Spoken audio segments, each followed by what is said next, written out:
మీ business ఏదైనా మీ ఊర్లో promotion చేయాలంటే అది సుమన్ టీవీతోనే సాధ్యం. ఇప్పుడే సంప్రదించండి. సుమన్ టీవీ ఆస్ట్రేలియాకి తిరిగి స్వాగతం. ఇవాల్టి వార్తల్లోని ముఖ్యాంశాలు. నా వెనకాల కనిపిస్తున్న జైల్లో నుంచి చాలా మంది కరుడుగట్టిన నేరస్తులు తప్పించుకొని పారిపోయారు. అందులో గ్రెగరీ రాబర్ట్స్ అనే ఒక గజ దొంగ ఆస్ట్రేలియా నుండి ఇండియాకి తప్పించుకొని పారిపోయి శాంతారామ్ గా పేరును మార్చుకొని ముంబైలో నివసిస్తున్నాడట. అతను జూలై 1978లో పారిపోయాడట.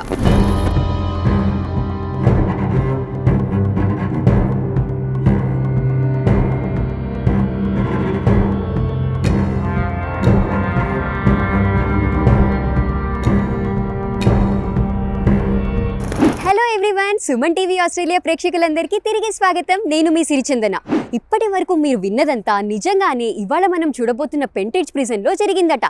పదని మరి లోపలికి వెళ్లి ఈ ప్రిజన్ లో కరుడుగట్టిన నేరస్తులని ఎలా బంధించి ఉంచేవారో, వారి గదులు ఎలా ఉండేవో తెలుసుకుందాం. భయపడకండోయ్, ఇది ఇప్పుడు ప్రిజన్ కాదు, ఇదొక టూరిస్ట్ అట్రాక్షన్ ప్లేస్. పదండి మరి ఇక ఆలస్యం చేయకుండా లోపలికి వెళ్ళిపోదామా?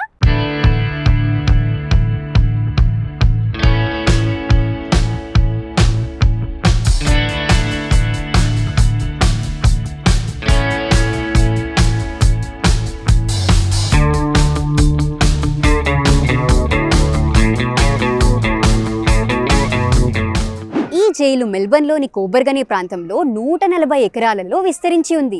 దీనిని బ్రిటిష్ పెంటోవిల్ మోడల్ ఆధారంగా ఇన్స్పెక్టర్ జనరల్ విలియం ఛాంప్ 1851లో కట్టారట. 1851 నుండి 1997 వరకు కూడా ఈ జైల్లో ఖైదీలని ఉంచారట.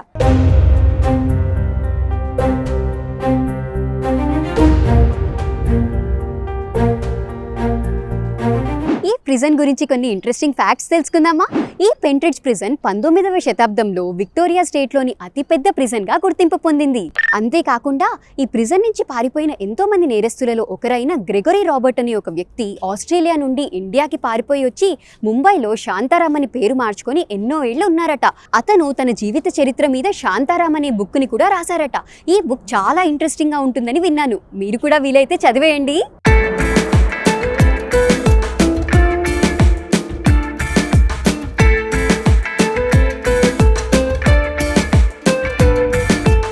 ఈ జైలు మొత్తాన్ని కూడా బ్లూ స్టోన్ రాయితో కట్టడం జరిగింది.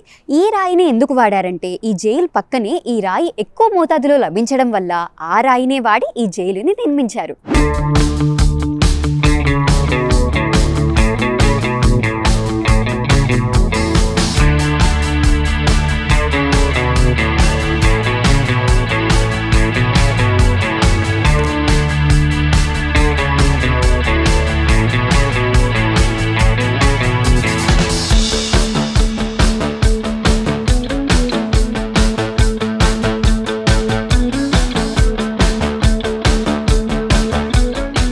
జైల్ని ఇంగ్లీష్ ఆల్ఫబెటికల్ ఆర్డర్లో వివిధ భాగాలుగా విభజించారు. ఏ డివిజన్లో లో రిస్క్ క్రిమినల్స్ని ఉంచితే బి డివిజన్లో హై రిస్క్ క్రిమినల్స్ని ఉంచేవారట. సి డివిజన్లో చిన్న చిన్న తప్పులు చేసిన ఖైదీలని ఉంచితే డి డివిజన్లో ఆడ ఖైదీలని ఉంచేవారట. ఇలా వివిధ భాగాలలో వివిధ ఖైదీలని ఉంచేవారు.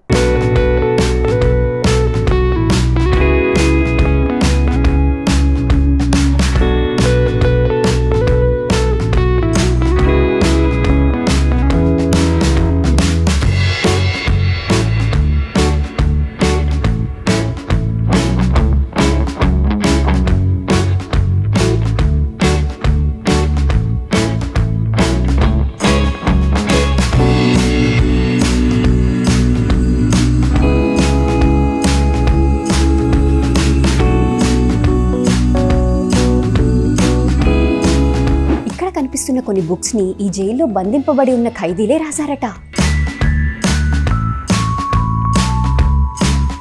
ఇక్కడి వస్తువులు మీకు చూడడానికి సాధారణంగా కనిపించినా ఈ జైల్లో ఖైదీలు వీటిని వివిధ రకాలుగా వాడేవారట.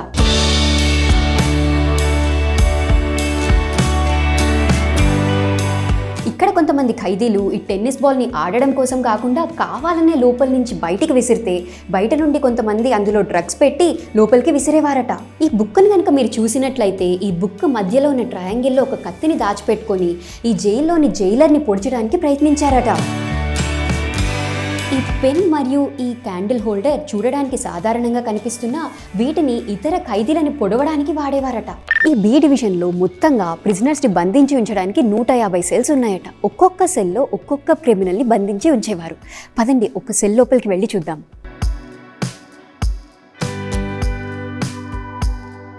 అసలు ఈ గది చూడండి ఎంత చిన్నగా ఉందో, అండ్ ఇంత కొంచెం వెంటిలేషన్ తోటి ఇంత చిన్న గదిలో ఒక్కొక్క ప్రిజనర్ని ఉంచేవారట. అసలు చూడ్డానికి ఎంత భయంకరంగా ఉంది కదా. అండ్ ఈ తలుపు వెనకాల మనం చూసుకున్నట్లయితే ఒక చిన్న కిటికీ లాగా ఉంది. ఇక్కడి నుంచి బయట ఎవరైనా వచ్చినా వాళ్ళతోటి మాట్లాడేవారు అనుకుంటాను. అండ్ ఇక్కడ ఒక చిన్న హోల్ కూడా ఉంది, అక్కడి నుంచి బయటికి కూడా చూడొచ్చు.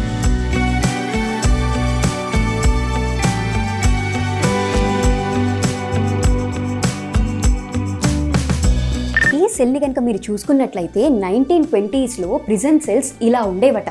పొద్దున పూట కేవలం ఈ కిటికీలో నుంచి మాత్రమే వెలుతురు వస్తుంది. అలాగే రాత్రి అయితే ప్రిజనర్స్కి ఒక చిన్న కొవ్వొత్తిని మాత్రమే ఇచ్చేవారట. ఇక ఈ బి డివిజన్లో ప్రిజనర్స్కి ఇచ్చే పనిష్మెంట్ ఏంటంటే 24 గంటల్లో 23 గంటలు వాళ్ళని ఈ ప్రిజన్లో మాత్రమే బంధించి ఉంచేవారు. కేవలం 1 గంటకు మాత్రమే వారిని బయటికి వెళ్ళడానికి అనుమతినిచ్చేవారట. ఎంత రఫ్ కండిషన్స్లో ఉంచేవారు కదా ప్రిజనర్స్ని. 1970s వచ్చేసరికల్లా ప్రిజన్ సెల్స్ని ఇలా అప్గ్రేడ్ చేశారట.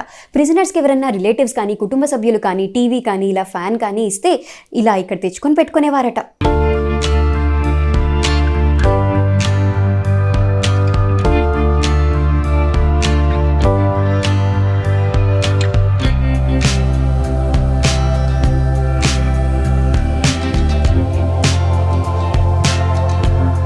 పెంట్రిడ్జ్ ప్రిజన్లో మొత్తంగా 11 మంది నేరస్తులని ఉరితీశారట.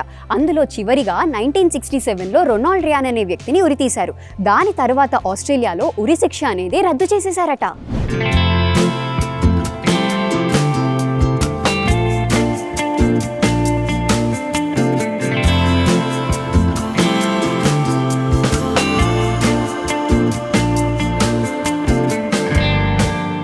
తరువాత ఈ జైల్లో కొంత భాగాన్ని కాలేజ్గా మార్చారు. ఈ కాలేజ్ని బ్లూ స్టోన్ కాలేజ్ ఆర్ కోబర్ కాలేజ్ అని అంటారు. ఇక మిగిలిన భాగంలో ఒక మాల్లా ఏర్పాటు చేశారు.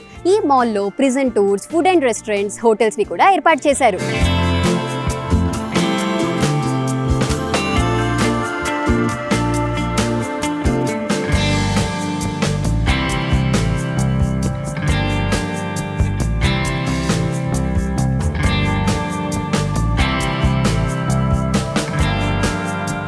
సో చూసారు కదా వ్యూవర్స్, ఆస్ట్రేలియాలో జైల్స్ ఎలా ఉంటాయో.